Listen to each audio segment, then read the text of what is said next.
Estamos aqui nesse local para trazer uma palavra de Deus ao seu coração. Hebreus capítulo 2, versículos 14 e 15.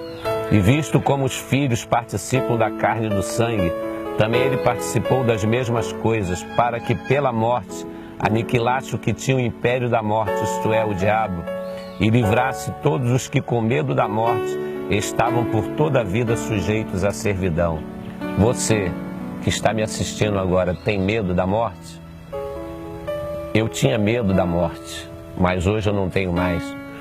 E você me pergunta, por que você não tem medo da morte? Porque agora eu sou de Cristo. A Bíblia diz que Jesus ele morreu na cruz do Calvário para nos salvar. Salvar de quê? Da condenação eterna. Então ele perdoou os meus pecados e me justificou perante Deus. Então a morte para mim não é o fim. A morte para mim é um recomeço.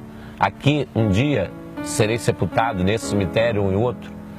E após o sepultamento, o corpo vai ficar aqui, mas a alma já vai estar na presença de Deus.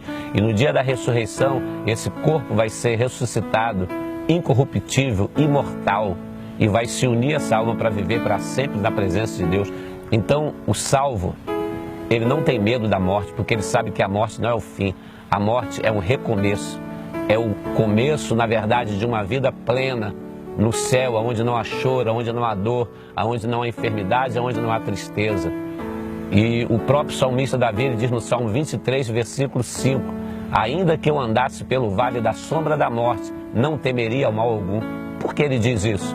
Ele diz, porque a sua vara e o teu cajado me consolam.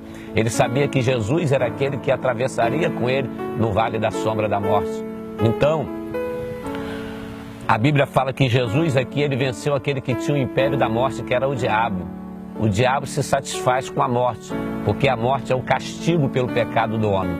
Mas Jesus veio para nos dar a vida eterna. Romanos 6, 23, porque o salário do pecado é a morte, mas o dom gratuito de Deus é a vida eterna por Cristo Jesus.